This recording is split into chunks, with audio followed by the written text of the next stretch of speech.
Hey, what's up, everybody? Trey Griggs here with Beta Consulting Group, and you are here for episode 19 of Standing Out, a daily podcast about sales, marketing, and leadership. I am here at the Mid-American Trucking Show in Louisville, Kentucky for day 2, so you're going to hear a little extra noise when I'm speaking today, so please bear with me on that. I appreciate that. It's a great show. If you've never been to this show, it's phenomenal, especially if you're a driver or a trucker or a vendor who services truckers. This is an awesome show. About 73,000 attendees here at the Kentucky Expo Center, which is absolutely phenomenal. So I appreciate your grace. And when I speak, there's going to be a little noise today, but we got a great show today. I'm excited to bring Sara Howes on here in just a minute. But before we do that, a couple things I want to talk about. Today is Friday. As you guys know, it is Finish Strong Friday. Whatever you're doing, get after today and finish the week really strong. And if you've got time, come back at noon Central, 1 p.m. Eastern time for the Word on the Street. That's our weekly podcast. We're going to have Trent Broberg, CEO of Saras, on the show today. So it's going to be awesome. And we're going to be talking about the upcoming Word on the Street Tough Mudder Charity Challenge, which is April 30th in St. Louis, Missouri. We're going to be doing a Tough Mudder 9 miles, 30 obstacles. It's going to be an awesome event, and most importantly, we're going to be raising money for Battle Buddy 3 Gun, which is an organization that helps wounded veterans have some community and sense of hope, takes them, especially those that are paralyzed, takes them on shooting adventures and gives them a kind of sense of community. We're going to raise $100,000 for them through this event, so we need your help to do that. Definitely go to our website, betaconsultinggroup.com/events to learn more about that. Sign up for the Tough Mudder if you want to participate, or sign up just for the weekend to come in and have a good time with us. We're going to have an awesome weekend together. You can learn more about it on the website. But most importantly, click on that GoFundMe link so that you can donate and help us get to our goal. So love for you to be a part of that, and so definitely check that out. And then next week, we got to have a huge lineup, but Monday's the one I want to focus on right now. Make sure you come back on Monday at 10:30 Central. We're going to have Nate Cross, who is the host of the Freight 360 podcast, as well as some other things in the transportation industry. Good friend of mine. Unfortunately, he's a Buffalo Bills fan. We're going to let that slide. We beat him this year, the Chiefs, so it's no big deal, but he's going to be back on at 10:30 on Monday, so it's going to be an awesome time with that. Okay, let's get to our guest today. I'm so excited to have this guest on the show today because Sara Howes is not your typical sales and marketing person. She is the SVP of Product at Diesel Laptops, and we're going to talk about the connection between product and sales and marketing today, so I'm so excited. Let's welcome to the show, Sara Howes. Sara, it is so good to have you on the show. What's going on? How are you doing? Hey, good. How about you, Trey? I'm doing great, having a blast here. I love trade shows. I love getting out and seeing people, meeting people, the energy. Everyone here is really excited. A lot of good people here. Over a million square feet of space here, and so there are exhibits everywhere. There are people everywhere. It's a really awesome show. So I'm doing great, having a lot of fun. How about you? How's your week been? Not bad. It's been busy, which I like. I don't like a boring week. Got lots of things queuing up for Q2, lots of trade show information kind of flowing in and things like that to our backlog planning, and just trying to kind of get things moved along where we want them for our corporate goals and things like that. So I'm excited. Nice. No, that's awesome. Well, take a moment real quick. A lot of people may not know who you are. So I'd love for you to just give a quick intro about who you are and how you got to Diesel Laptops. What's your career been like and how you got into Diesel Laptops. Okay, yeah. So like you said, I'm the SVP of Product at Diesel Laptops right now. We are pretty much what I would call a software startup, although the company's been around for about 7 years. And what we do is very much related to what you're at the conference here this week for, which is heavy duty repair, off highway, on highway, class 6 through 8, agriculture, construction, all that fun stuff. But it's the repair side of things as opposed to logistics or something like that. Now, what we're trying to do is really make it easier for people to get assets serviced and back up in operation as quickly and efficiently and safely as possible. So that's kind of our goal. We think that we can have a really fantastic impact on, just making those users' lives easier. But also, I think it's a major component of the whole global supply chain issue. You can't have the global supply chain. You can't have logistics working as smoothly as you want if your assets aren't working. So there's that. I came to this industry several years ago through another company, another software company. And that's really kind of been my career, is software, end user experiences, product management, UX design, research, all those fun things. And they all just kind of bubbled up into this really kind of fun customer oriented software delivery role. That's awesome. So keeping truckers on the road. I mean, that's a huge, That's right. just a huge goal to do, a huge challenge, especially now with the supply chain. So I love the fact that you guys are making that easier and doing a great job. And I know Tyler, the CEO there, just his Yeah, passion, his vision, it's got to run through the entire company, which is awesome to it see. really does. So talk a little bit about your experience in software. It sounds like this isn't your first rodeo. You've done it before. So when you think about product and you think about software, how do you really go about making sure that you're building a really great product? What's the process involved? And the reason I care about that is, as a salesperson, it is so critical to have a good product to sell. If Right. you have a bad product, you might be a good salesman, and you might get them to sign up, but if the product's not good, they're not going to last long, and you're going to ruin Yeah. your reputation. I mean, it's a big deal for a salesperson to have a great product. So as somebody who is responsible for that, how do you go about, thinking through of creating a really great product? What's that process like? So for me, it's a process of aggregation. First and foremost, I think, user-centered aggregation. You want to get the best representation of what those users want and need. What are their pain points? How can you uniquely solve those in an industry? And what's the value proposition that you're proposing to bring to market there? How does it fit in amongst its competitors? You have to have this kind of high level understanding of where you belong in that ecosystem and how people are going to compare you to other options in the market as one element to it. And that's often where you start to interact with a lot of sales and marketing people because they've got a great perspective on that. I love that. Love it. Yeah. So the other element is research. People often kind of lament the research and the design process because it feels like it's slowing things down when you're trying to deliver things to market. You just want the new shiny thing out to market as quickly as possible, right?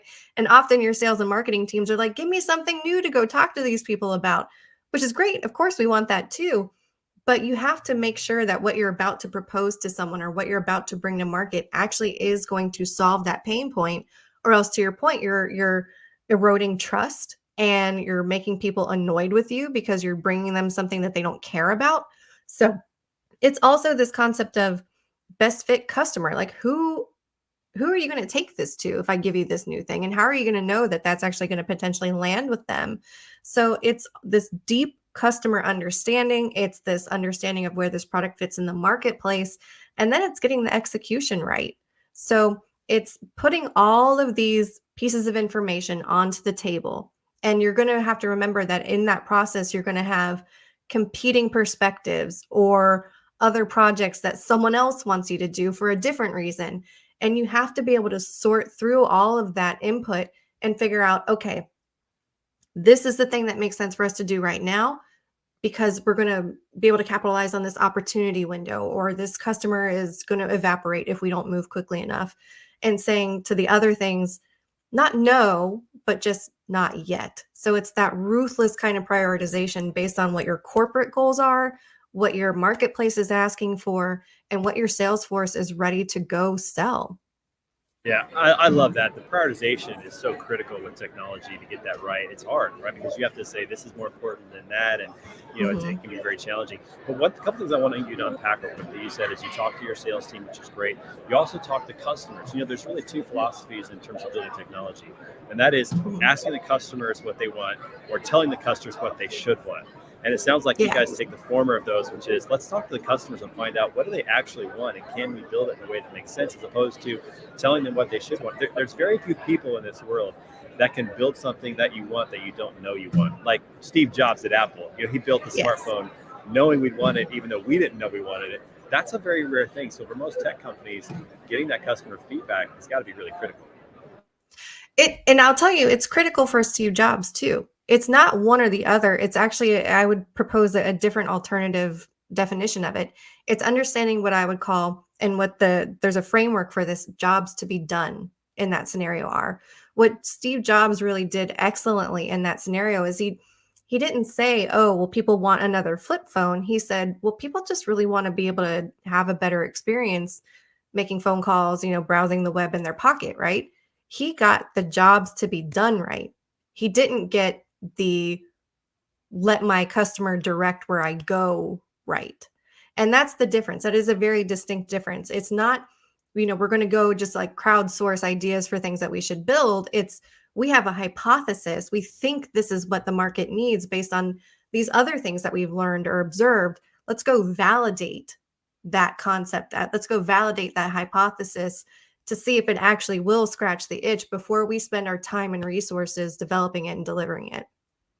Yeah, I love that. So a little bit of a combination of the two, but I think you're right about that. It's just so hard to decide that the market's going to want something without really knowing or getting feedback. So that's really cool. Now, you have a personal ethos that you believe in. We talked about it a little bit offline, but I would love for you to talk about that and really explain that to the audience about how you really think about going about your job and going about your career and what you're doing there at Diesel Laptops.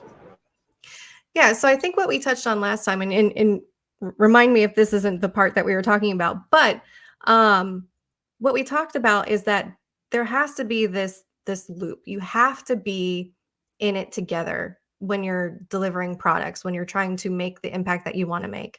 I think it's, you have to share a why, in like the kind of Simon Sinek definition of a why, if you all have a shared vision, and you have to remember that you're a team when you're working together here. It's not marketing and sales versus product, because product just won't give us what we want, right? It's a joint effort. And when you share that foundational understanding of what you're setting out to do together, the impact that you want to have, why you are doing this together, that kind of greases the skids so that you have an easier time kind of collaborating. But B, that closed loop between those elements of the business is critical to getting it right, because you're going to have a different perspective than product. Marketing is going to have a different perspective. The end user is going to have a perspective, but those groups need to be working together to basically synthesize all of that information, getting it right, working together to bring it to market successfully, and then going back around and saying, okay, what did we learn from this round? What are you hearing? What are the gaps? And then putting that back into the product roadmap. So it's this idea of, success through alignment, collaboration, and communication. What are some tactical, like more practical ways that you do that? Like, what are some things that you do to make sure that sales and marketing and product are talking to each other? What technology do you guys use? What, maybe sequences or scheduling type things do you consider for the people who are out there in sales and marketing that want to work better with their product team? What are some tips that you have on what you guys do? Yeah, I mean, I think, you have to be conscientious with the adversarial element. I think often I've personally seen and experienced, this kind of adversarial us versus them mindset that you can very easily fall into in companies where you don't have this framework established. And really, I think what works best is frequent and, planned communication points. So what you need in order to get steady, predictable deliveries, so to actually get the things that you want built, is to allow engineering and product management to have the space to deliver the thing that you want. That takes, planning and validation and research and things to do that. That's going to take a little time. So you have to get comfortable with that. Now, to get to that point, though, you have to start with those regular communication points. What I like to do is annual, quarterly, and sprint by sprint communication points. So annually, you want to sit down with your big heavy hitters within your company, your executive team, people directly responsible for marketing and sales and things like that, and say, what do we want to accomplish this year? What big customers are we going after? What markets do we need to tackle? Have a joint conversation about what you want to achieve that year. Then at the quarterly level, you want to come back into it and you want to say, okay, we said we're heading this way. This is the set of work that we think will help us reach that goal, kind of increment by increment, quarter to quarter, right? There's my CEO. He knows what we're doing. I love it. So, so, you kind of do this gut check, right? Like, how are we doing toward that goal? Do we need to pivot some way? Is it working out the way we thought? Is there some new thing that we didn't expect that's come onto our plates that we now need to address? And you agree again. You say, this is a set of work that we want to do. Then you set about refining that definition of what that work is together, so that you can say, like, look, we think that means this, and we think it's going to need to have this and this. And your sales and marketing team need to be along with you in that ride, so they can say, yeah, I really think that that's what we're hearing. That really jives with what we think we need. We can sell it like this. It can go like this. You have to jointly define it at that level. Then sprint to sprint, every 2 weeks or so in your delivery cadence, you check back in. You say, here's where we are. This is what we're doing. This is where we are with it. We've had these problems, whatever. get ready, you're going to get it in 3 weeks. And then your sales and your marketing cycle, ideally, you've already started kind of putting together ideas about how you're going to take this thing to market. But now you can really kick it into high gear because you have this better understanding of what it's actually going to look like and feel like and when it's going to be available. If you don't do that, sales and marketing can't get out ahead of it. You can't plan. You can't make sure you're staffed for it. You can't, start prepping up your cold calls or whatever it is that you're going to do effectively. And then I think the market has to kind of go back in and uh, feed that information, feed those experiences and that learning back into that loop all over again. Well, you're speaking my language as a sales guy. I've been in several companies where I had no idea what was going on with the product and updates like that. And the fact that you're keeping them in the loop is so critical. I bet a large percentage of sales teams don't understand the development process, especially for technology. They don't necessarily what's going on, what you're doing behind the scenes. But it's so, as Coleman mentioned, it's so important to have a cohesive team on there, working together and involved in these decisions, or at least in the information. Like I might not be, as a salesperson, I might not be making decisions or giving you input, but at least if I know what's going on, it does. It changes my cadence. It changes how I talk about things. It changes marketing, messaging, and how they're delivering content and those types of things. So I think it's really critical to have that. As so many have pointed out, as Tyler mentioned, what's up, Tyler? Thanks for watching. Good to have you on today. And then Caitlin also, we just popped that on the screen a little bit earlier. She said making sure everyone is aiming at the same target. I mean, I love that too, Caitlin. That's so good to think about that when you're thinking about how you can get all these teams on the same page. So you guys do an annual, you do a quarterly, and then you do sprints, which is like every 2 to 3 weeks. So there's really some regular cadences that are working out. Do you guys have meetings, or do you have channels of communication like Slack or collaborative documents? What's been the most effective tools for you to use to keep that communication going, to keep it regular, to keep it organized? What do you guys use?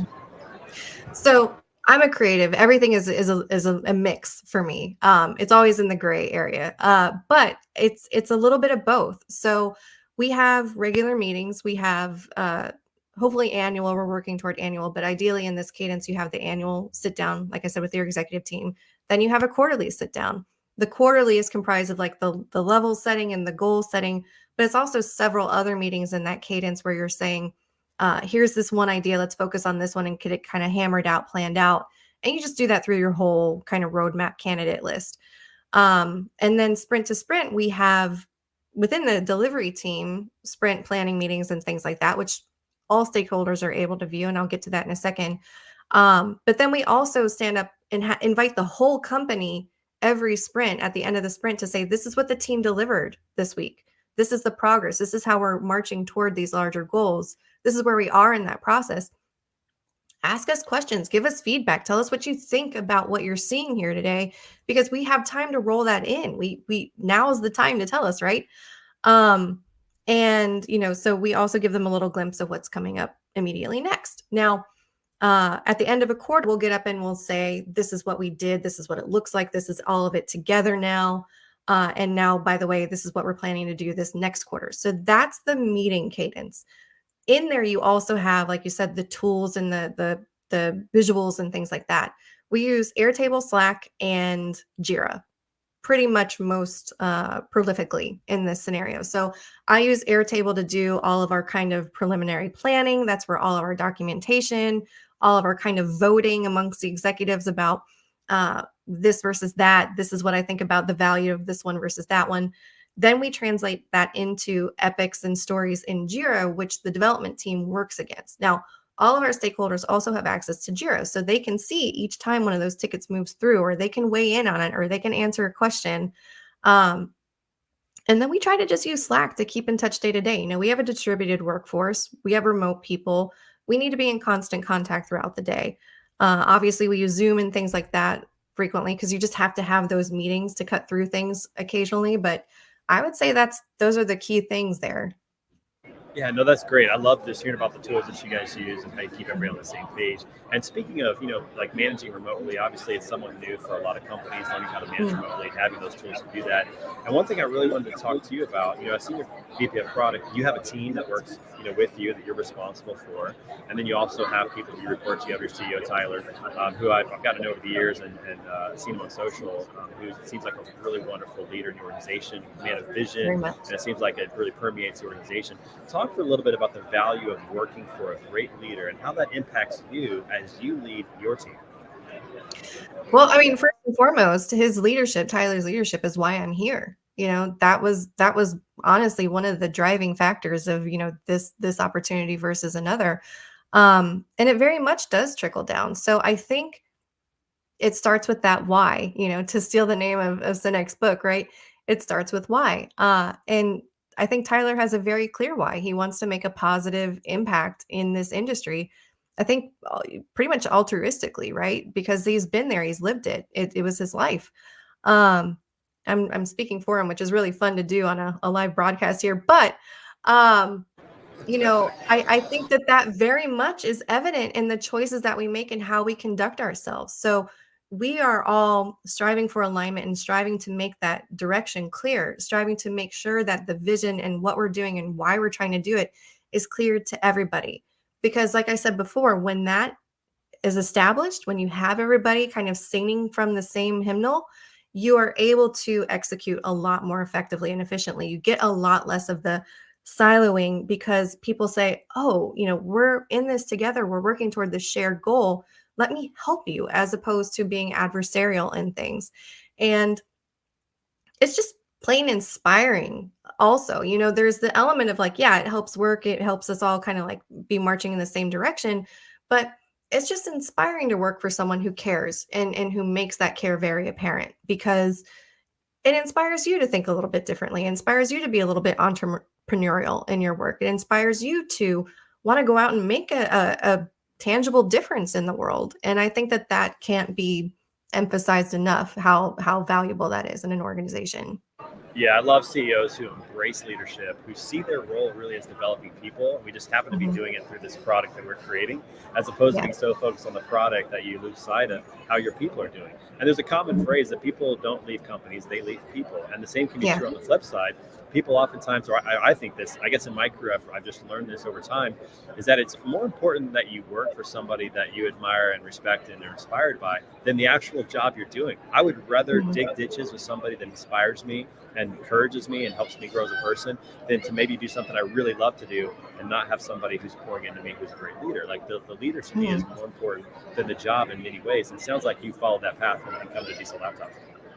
Yeah, I mean, you can go work at any number of software companies out in the world. And, it's funny when I tell people what we do, they're like, oh, okay, interesting. Because it's just not the cool thing. It's not Google, it's not Facebook. It's like, oh, exactly. Okay, all right. Yeah, all right. Yeah. But, it's because I'm excited about the impact that we can have. And I believe that with this leadership, with this vision, we can really do that. It's a real possibility. It's not just, smoke. It's tangible in a lot of ways. And I think that makes a big difference.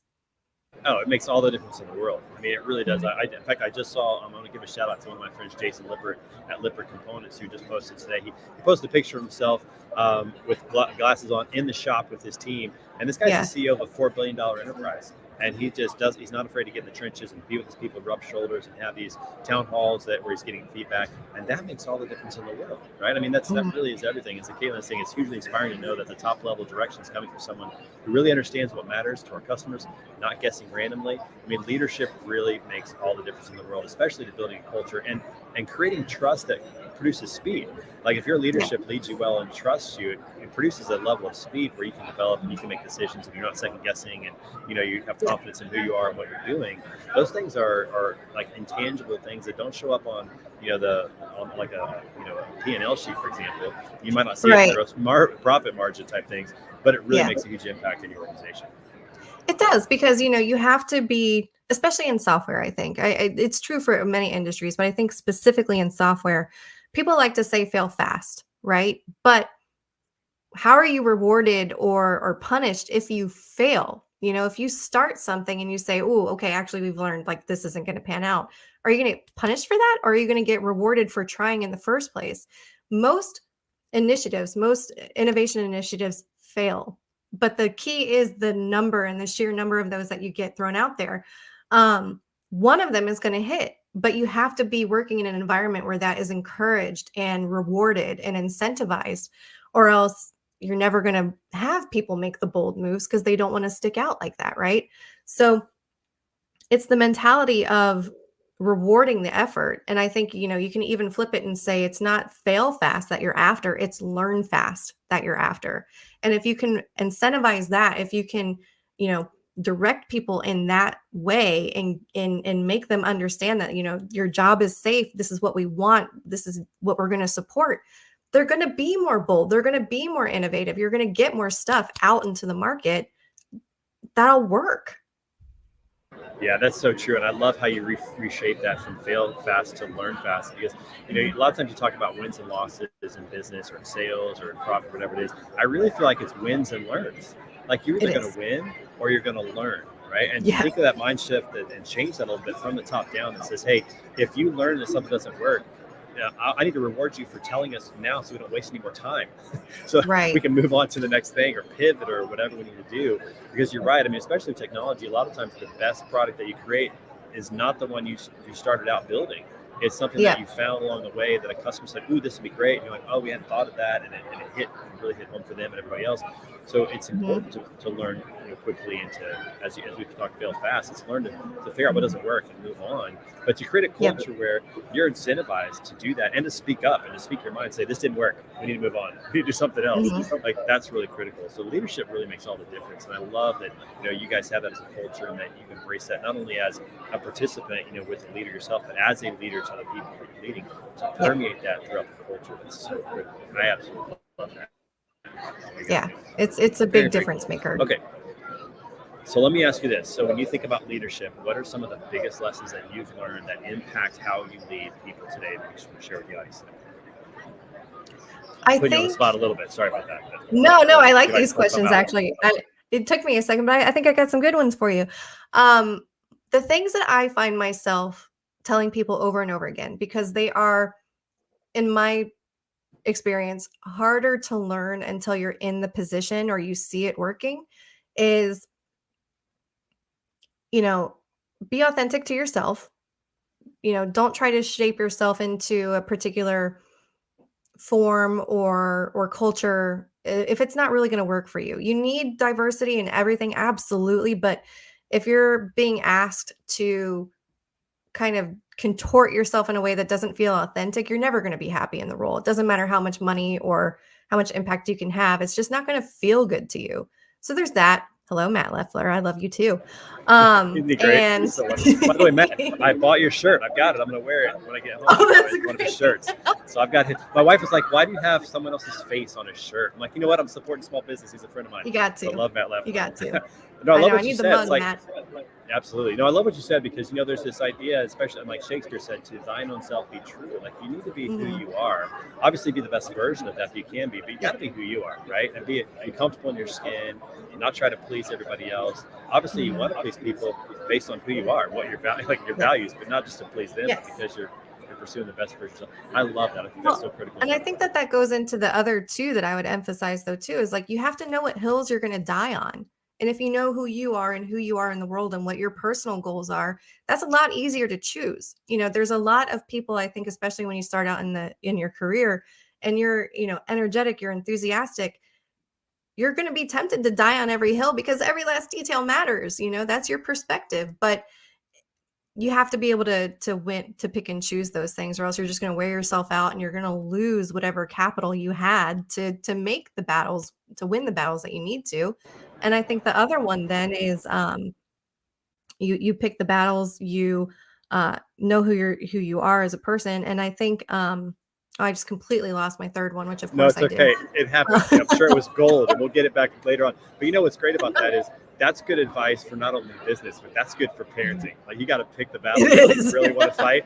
Like you could fight a lot of battles with your kids. We try to do that with our kids. Like they're going to roll their eyes at me. I'm not going to fight that battle. I'm actually going to mimic them. I'm like going to make fun of them a little bit. Like, hey, can you do that again and slow down? I missed it. That was a good one. I missed it. Like just try to make them laugh. Like that's not a hill I want to die on, or not a battle I want to fight. I'm going to save it for the ones that really matter. I think that's good advice for both business and for parenting. So I'm glad you threw that out. Well, Sara, thank you so much for being on the show. This 30 minutes just flew by. I really hope that you'll come back and spend some more time with us sometime. I would love to. Thank you, Trey. This has been great. No, it'd be awesome. And for those of you watching the show, thank you so much for tuning in. For everybody that made comments, we appreciate that. Make sure you like, subscribe, follow, and comment, be a part of the show. And make sure you come back next week. We've got a solid lineup next week. I'm so excited about what's coming and the people coming on the show. Next week on Monday, my good friend Nate Cross is going to be there, the host of Freight 360. Pete Kemp. This guy's like a former football coach, and now he does business stuff, and he's just going to fire you up like Brent did yesterday. Charlie Safro's on Wednesday. She's the CEO of CS Recruiting. She is phenomenal. You got to follow her on LinkedIn. She's amazing. My boy Hayden Allred's going to be on the show. We might have a little rap battle. I don't know about that on Thursday. And then Lauren Began, who is she's just the guru of maritime, is going to be here on Friday to finish out the week. It's going to be an awesome week of shows. And Sarah, you've really capped off a great week this week. So thank you so much for being on the show. And I hope you guys have a great weekend out there. Be sure to come back for every episode or check us out on LinkedIn, YouTube, and Twitter for Standing Out, a daily podcast about sales, marketing, and leadership powered by Beta Consulting Group. Go to our website, see what we can do for you at betaconsultinggroup.com. Everybody have a great weekend. We'll see you next week. Thanks, guys. Thanks.